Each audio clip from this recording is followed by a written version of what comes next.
জন্ম নিয়ন্ত্রণ করা ইসলামে জায়েজ আছে কিনা, জন্ম নিয়ন্ত্রণ করা ইসলামে জায়েজ আছে কি নেই, এই প্রশ্নের উত্তর হলো জন্ম নিয়ন্ত্রণ এটা যদি হয় যৌক্তিক এবং গ্রহণযোগ্য শরিয়া গ্রাহ্য কোনো কারণে তাহলে সেটা জায়েজ আছে, কিন্তু সেটা অস্থায়ী পদ্ধতি হলে তখন জায়েজ হবে।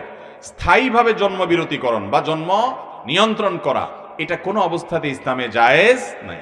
আমি ব্যক্তিগতভাবে এরকম মানুষকে চিনি যে মাত্র 2টা সন্তান ছিল, এরপরে লাইগেশন করে ফেলেছেন, স্থায়ীভাবে জন্ম নিয়ন্ত্রণ করে ফেলেছেন, আর সন্তান হবে না, রাস্তা একেবারে বন্ধ করে ফেলেছেন। এখন আল্লাহর কি ফয়সালা, ওই 2 সন্তানের মধ্যে দেখা গেল যে এক সন্তান মারা গেছে রোড অ্যাক্সিডেন্টে, আরেক সন্তান বেঁচে ছিল, মেয়ে, তাকে বিয়ে দেওয়া হয়েছে, কিন্তু সংসারে অশান্তির একটা পর্যায়ে গিয়ে সেও সুসাইড করে মারা গেছে। এই ভদ্রলোক ভদ্র মহিলা নিঃসন্তান, এখন অগাধ টাকা পয়সা, কোটি কোটি টাকার মালিক, কিন্তু সন্তান আর নাই। ইসলাম কেন কোনো কিছুকে নিষেধ করে সেটা বুঝতে আমাদের হয়তো 200, 500, 1000 বছরও লাগতে পারে, কিন্তু ইসলাম এমন কিছু বলে নাই যেটার মধ্যে আমাদের কল্যাণ নাই। এমন কোন নির্দেশ ইসলাম দেয় নাই যে নির্দেশ পালন করলে আমাদের ক্ষতি হবে। আমাদের কল্যাণেই সকল আদেশ এবং নিষেধ দেওয়া হয়েছে। অতএব স্থায়ীভাবে জন্ম নিয়ন্ত্রণ করা ইসলামে কখনো জায়েজ, হ্যাঁ অস্থায়ী জন্ম নিয়ন্ত্রণ করা জায়েজ হতে পারে। সেটা কখন? সেটা যদি এই জন্য হয়, ধরুন আপনার স্ত্রী শারীরিকভাবে আনফিট, তিনি খুব দুর্বল, তার দেখা গেল যে হিমোগ্লোবিনের লেভেল 7-8-এ এসে পড়ে আছে বা আরো নিচে, বা ডক্টররা চেক আপ করে বলেছেন যে এই মুহূর্তে তার সন্তান নেওয়ার মতো অবস্থা শরীরে নাই, তাহলে শরীরে স্বাভাবিক অবস্থা আসা পর্যন্ত আপনি জন্ম নিয়ন্ত্রণ করলেন, অথবা অসুস্থতার কারণে আপনি জন্ম বিরতি করলেন, এটা জায়েজ আছে, অস্থায়ী বিরতি। সেটা 2 মাস, 4 মাস, 6 মাস, 1 বছর, 2 বছর, 5 বছর, যতটুকু প্রয়োজন হয় ততটুকু সময়ের জন্য আপনি বিরতি নিতে পারেন, এটা জায়েজ আছে। কিন্তু আপনি যদি জন্ম বিরতি বা জন্ম নিয়ন্ত্রণ করেন এই উদ্দেশ্যে যে সন্তান হলে কি খাওয়াবো, এরকম অনেকে নিয়ত করে কি করে না, অনেকের মন মানসিকতা এরকম আছে না নাই, যে সন্তান হলে আমি কি খাওয়াবো। অনেকে বলে এখন বেতন কম, একটা ছেলে আছে, আরেকটা হলে আমার টাকার টানাটানি হবে। মনে রাখবেন আল্লাহ তাআলা কোরআনে কারিমে বলেছেন, ওমা মিন দাব্বাতিন ফিল আরদি ইল্লা আলাল্লাহি রিজকুহা, এই পৃথিবীতে এমন কোন প্রাণী নাই যেই প্রাণীর রিজিকের দায়িত্ব আল্লাহ তাআলা নেন নাই। তাহলে মানুষের রিজিকের দায়িত্ব আল্লাহ তাআলা নিয়েছেন না নেন নাই? নিয়েছেন না নেন নাই?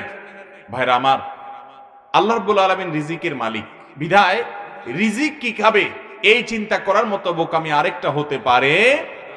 এই যে এখন বিভিন্ন টেকনোলজি বের হয়েছে, হাইব্রিড ধান হয়, হাইব্রিড বিভিন্ন ফসল হয়, কিয়ামতের আগে মানুষের সংখ্যা যত বাড়বে তাদের রিজিকের জন্য আল্লাহ রাব্বুল আলামিন নানান পদ্ধতি মানুষের মাথায় দিবেন। অর্থাৎ মানুষের রিজিকের জিম্মাদারি আল্লাহ তাআলা নিয়েছেন। আল্লাহ যদি কাউকে রিজিক খাওয়াতে না চান, আল্লাহ যদি কারোর কপালে রিজিক না রাখেন, তাহলে বাসাবর্তী খাওয়া থাকা সত্ত্বেও সে না খেয়ে মারা যেতে পারে। ঠিক না ভাই? ঠিক ভাইরা আমার, সেজন্য ইমানদার কখনো রিজিকের ভয়ে জন্ম নিয়ন্ত্রণ করতে পারে। আল্লাহ বলেছেন, লা তাকতুলু আওলাদাকুম খাশিয়াতা ইমলাক, সন্তানকে কি খাওয়াবা এই চিন্তা থেকে তোমরা সন্তান হত্যা করবে না। ভ্রূণ হত্যা আমাদের সমাজে ভয়াবহ একটা অপরাধ। ঘরে ঘরে দেখবেন ভ্রূণ হত্যা হয়। সন্তান মাতৃগর্ভে চলে আসছে, এখন কি করবে? ঔষধ দিয়ে, মেডিসিন দিয়ে সেটাকে ক্লিয়ার করা হচ্ছে, পরিষ্কার করা হচ্ছে, হত্যা করা হচ্ছে, এমনকি হার্টবিট চলে এসেছে। তারপর দেখা যাচ্ছে যে বিভিন্ন রকমের প্রক্রিয়ায় আপনার সেটাকে, গর্ভকে আপনার ক্লিন করা হচ্ছে, সন্তানকে হত্যা করা হচ্ছে। এগুলো ইসলামে কোন অবস্থাতে জায়েজ নাই। মানুষ এটা পৃথিবীতে বোঝা নয়, মানুষ বরং সম্পদ।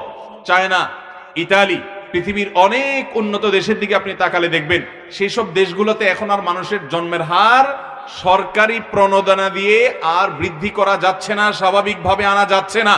কারণ একবার তাদেরকে ওই যে জন্ম নিয়ন্ত্রণ, বিবাহ বহির্ভূত সম্পর্ক, এগুলোকে তারা অ্যাপ্রিসিয়েট করে এগুলোকে প্রতিষ্ঠা করার কারণে এখন আর তারা জন্ম নিয়ন্ত্রণ, জন্মের হারকে স্বাভাবিক তারা করতে পারছে না। অতএব আল্লাহর বিধানের বাইরে গেলে পৃথিবীতে মানুষ কখনো শান্তি পেতে পারে।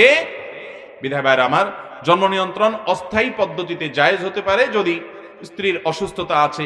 শহরে বসবাস করেন আপনারা, হয়তো জব করেন, এখন বাচ্চাকে রাখার কেউ নাই, এই মুহূর্তে বাচ্চা হলে অসুবিধা হবে, বা এমন জায়গা আছেন এখানে 2টা বাচ্চা পালার মতো পরিবেশ নাই, তাহলে সে সমস্ত কারণে, যৌক্তিক কারণে আপনি এটা করতে পারেন। কিন্তু কি খাওয়াবো, টাকা কম, বেতন কম, এই চিন্তা থেকে আপনি এটা করতে পারেন না, এটা আপনার বিশ্বাসের সাথে যায় না।